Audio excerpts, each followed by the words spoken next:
तो रेल के महत्व को कम किया गया, यात्रियों के सुख सुविधा का ख्याल नहीं रखा जा रहा, सिर्फ चारों ओर झंडी दिखा करके ट्रेन का रवाना का फोटो छपवा रहे हैं।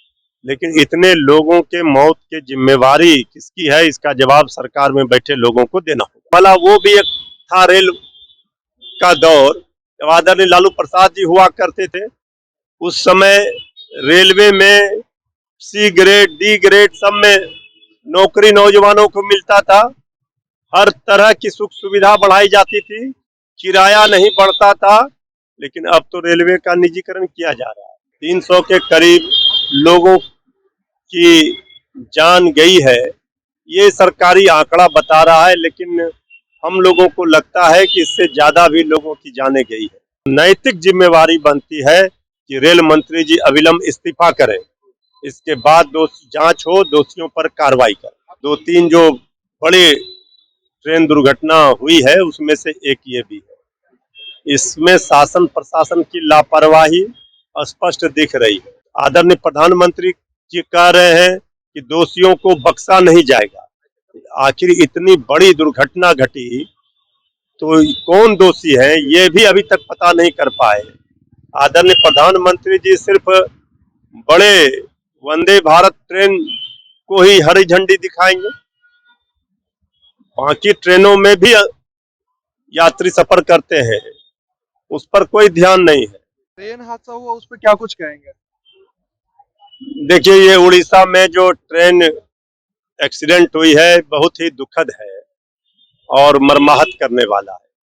पूरे देश में हम समझते हैं 2-3 जो बड़ी ट्रेन दुर्घटना हुई है उसमें से एक ये भी है। इसमें शासन प्रशासन की लापरवाही स्पष्ट दिख रही है।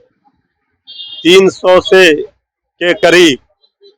के करीब लोगों की जान गई है, ये सरकारी आंकड़ा बता रहा है, लेकिन हम लोगों को लगता है कि इससे ज्यादा भी लोगों की जाने गई है।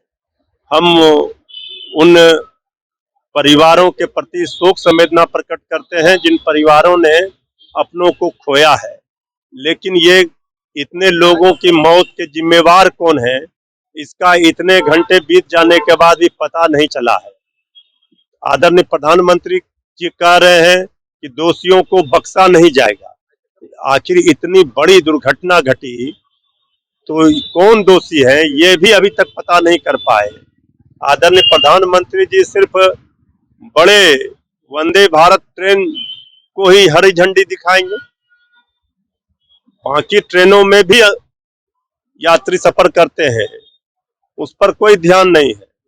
तो सीधे तौर पर यह सरकार की विफलता है, रेल मंत्रालय की विफलता है, और नैतिक जिम्मेवारी बनती है कि रेल मंत्री जी अविलंब इस्तीफा करें, इसके बाद जांच हो, दोषियों पर कार्रवाई करें। आपको क्या लगता है किनकी गलतियों की वजह से ऐसा हुआ? देखिए, कहीं न कहीं बहुत बड़ी लापरवाही और चूक हुई है।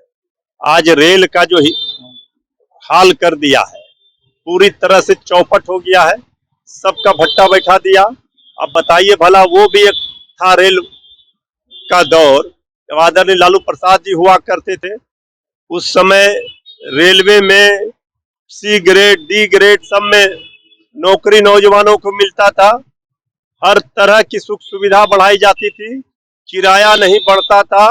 लेकिन अब तो रेलवे का निजीकरण किया जा रहा है। रेलवे में कितने पद रिक्त पड़े हैं, उस पर बहाली बंद है टेक्नीशियन का।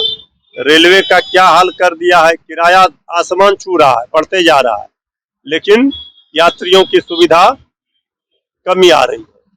अब रेल बजट भी समाहित कर दिया गया मेन बजट में ही, तो रेल के महत्व को कम किया गया, यात्रियों के सुख सुविधा का ख्याल नहीं रखा जा रहा, सिर्फ चारों ओर झंडी दिखा करके ट्रेन का रवाना का फोटो छपवा रहे हैं।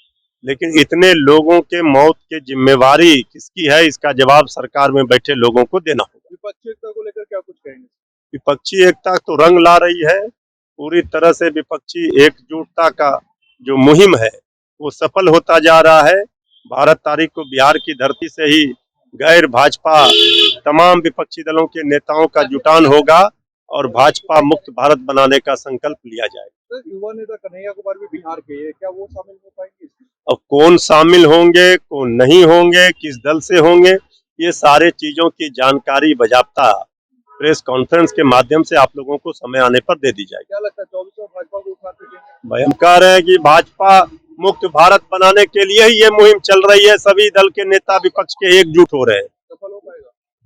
ये आप कैसे कह रहे हैं कि 21 विपक्षी दल एक साथ आए, नए संसद भवन का उद्घाटन का बहिष्कार किया, तो ये तो आज के तिथि में भारतीय जनता पार्टी जो कभी 23-24 पार्टियों के एनडीए हुआ करती थी, अब उनके साथ कौन रह गया? तो विपक्षी पार्टियों की एकजुटता स्पष्ट रूप से दिख रही है कि एक बड़ी ताकत के रूप में आई है सामने। बीजेपी वाले कह रहे हैं कि ये लोग हसीन सपना देख रहे हैं। अच्छा, बीजेपी वाले का तो सपना चकनाचूर हो गया बिहार में, सत्ता से बाहर हो गए, अब देश की सत्ता से भी बाहर हो जाएंगे। अब कौन सपना देख रहा है और किसका सपना चकनाचूर जनता करेगी, ये समय पर पता चलेगा।